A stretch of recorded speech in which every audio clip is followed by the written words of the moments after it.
C'est le week-end du derby, match aller de ce derby Saint-Étienne-Lyon. Les Stéphanois donc reçoivent l'Olympique Lyonnais dimanche soir à 20h45 au stade Geoffroy Guichard.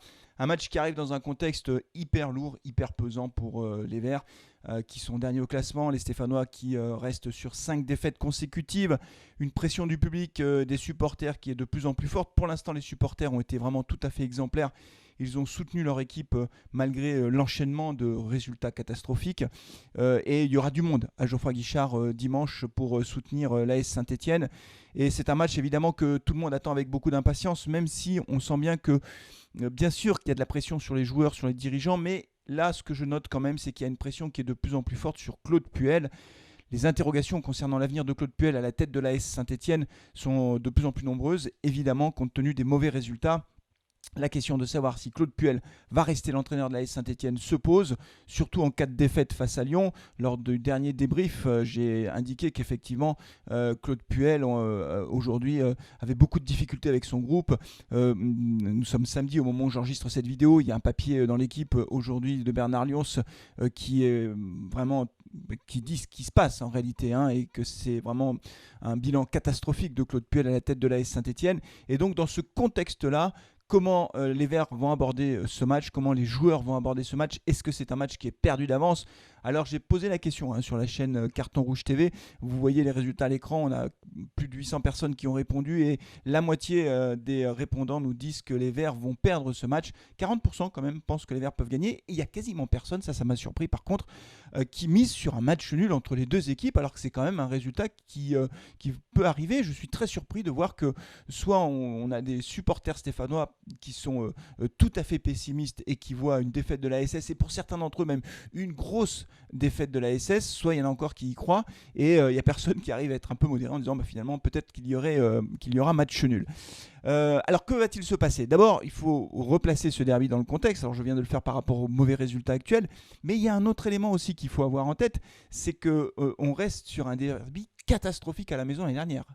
On a pris une tôle à la maison, 5-0, une claque magistrale. Et ça, j'espère que les joueurs l'ont en tête. Voilà, ça c'est le premier point. Un derby, ça ne se joue pas comme les autres matchs. Voilà. Et moi, je fais partie de ceux qui ne croient pas du tout que l'AS Saint-Étienne va prendre une tôle. Voilà, je le dis d'entrée de jeu. Je n'y crois pas. Voilà, je ne veux pas y croire. Ce n'est pas possible.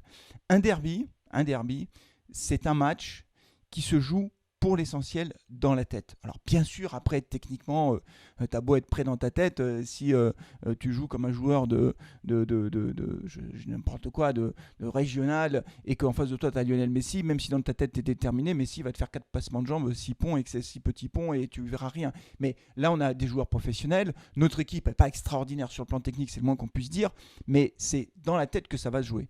Donc moi, ce que je souhaite, c'est que les joueurs abordent ce match enfin comme un derby.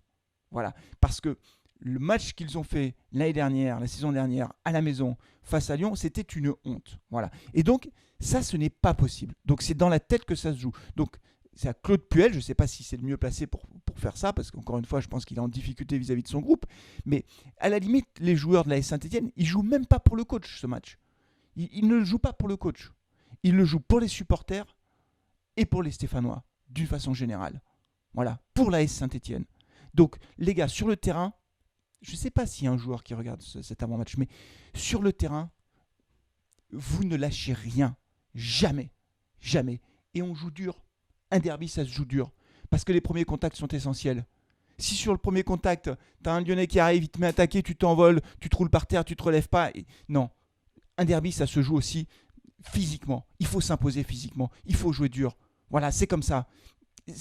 C'est comme ça, c'est un derby, je ne veux pas dire que c'est la guerre, mais sur le terrain, si, c'est la guerre. C'est la guerre, voilà. Il n'y a pas d'amis, on donne tout. Et on ne lâche jamais. Même si on est mené au score, 1-0 ou 2-0, c'est pas fini. On peut revenir, on ne lâche pas. Et moi, l'année dernière, ce qui m'avait rendu fou de rage, mais j'étais vraiment très très énervé, mais comme tous les supporters stéphanois, c'est que les joueurs avaient lâché le derby, comme ils l'avaient fait 2 ans avant. On ne lâche jamais un derby. On se bat jusqu'à la dernière seconde. Voilà. Et encore une fois, c'est dans la tête et c'est physiquement qu'il faut s'imposer. D'entrée de jeu. Montrer qui est le patron sur le terrain. On ne se laisse pas marcher dessus. Voilà, ça n'est pas possible. Donc moi, ce que j'attends des joueurs, c'est une réaction d'orgueil. On est au fond du trou, 20e, ok, pas de problème. Enfin, pas de problème, si, beaucoup de problèmes, mais on est 20e, 3 points. C'est pas perdu. Ça peut être aussi un match qui déclenche quelque chose, qui lance la saison. Imaginez une victoire de l'AS Saint-Etienne, imaginons que les Verts s'imposent, avec la manière à l'issue d'un bon match. Ça peut redonner confiance, ça peut lancer la saison. Donc là, j'ai presque envie de dire, si j'étais un petit peu caricatural et excessif, que ce derby, finalement, il arrive peut-être au bon moment. C'est peut-être l'occasion pour les joueurs de montrer ce qu'ils ont dans le ventre et dans les jambes. Voilà. Donc, moi, je mise beaucoup pour ce match. Alors, il y a toujours Masson qui est absent, encore une fois. Donc, je ne sais pas quelle est l'équipe qui va aligner, Claude Puel, mais Camara à droite. Camara, il est en difficulté en ce moment. Donc, je ne sais pas. On va voir ce qu'il aligne comme défense. C'est notre problème principal. On a pris 17 buts. On n'y arrive pas défensivement. On prend beaucoup trop de buts. Je pense qu'Etienne Green retrouvera sa place dans les cages. À un moment donné, on pouvait s'interroger pour savoir si Bagic, on m'a repris, on dit il faut arrêter de dire Bagic, Magic fan. Non, Bagic. Si Bagic, j'espère que je le dis bien, je le dis à la communauté stéphanoise, si Bagic pouvait prendre la place de Green à l'issue de son match à Monaco, il a fait plutôt un bon match, mais la grosse bévue qu'il a fait lors du dernier match à domicile face à Nice, ça relance dans l'axe, je pense, la refait sortir de sa place dans les buts pour faire revenir Etienne Green. On verra donc la défense qu'aligne Claude Puel. Moi j'aimerais bien, et là j'aimerais bien avoir votre avis aussi, ainsi que votre pronostic, vous pouvez le donner si vous le voulez, je ne donne pas de pronostic. Pour l'instant je fais la grève du pronostic, voilà. Donc vous pouvez donner votre pronostic, voilà, mais je ne fais pas de pronostic en tant que tel. Ce que j'aimerais bien, c'est que ce soit Kazri le capitaine, parce que Kazri, franchement, c'est le mec qui surnage en ce moment. Tu vois, sur le terrain, il donne tout. D'abord, il marque, il donne tout, il se bat comme un fou jusqu'à la dernière seconde. C'est ça qu'on veut. On veut 11 mecs comme ça, putain. 11 mecs qui ne lâchent rien de la première à la dernière minute. Et à la fin des matchs, quand on prend une tôle, il va voir les supporters. Il ne se cache pas. Camara, il a fallu l'attraper pour qu'il vienne discuter avec les supporters. T'es capitaine, mais c'est toi qui dois y aller en premier. C'est toi qui dois dire à tes joueurs, allez, on assume, on va voir les supporters. Bon, donc, moi, je pense que Kazri doit être capitaine. C'est lui qui, pour l'instant, montre le meilleur état d'esprit. C'est un guerrier, il lâche rien. Et ben, c'est ça dont on a besoin pour le derby face à Lyon. Je serai en direct normalement pour le live, je dis normalement parce que j'ai une journée de dimanche, je vous assure, ce sera assez compliqué pour moi, mais vraiment je ne peux pas rater ça. Donc je serai en direct pour ce match-là. Il y en a beaucoup d'entre vous qui seront au stade évidemment et qui ne pourront pas suivre le live de Carton Rouge TV. Je pense qu'il y aura pas mal de trolls sur le chat, vous voyez ce que je veux dire, et donc il faudra que Jean-Baptiste puis Esteban aussi, qui sont là pour surveiller un peu ce qu'il dit sur le chat, soient très très vigilants pour mettre des cartons rouges à tous les Lyonnais qui viendront sur le chat. Paf, paf, paf, ça dégagera. C'est comme ça. On distribue les cartons rouges sur Carton Rouge TV. Voilà les amis. En attendant le match, je vous dis à très bientôt. Prenez soin de vous, prenez soin de vos proches et allez les Verts les gars. Des guerriers sur le terrain. On veut des guerriers. Ciao.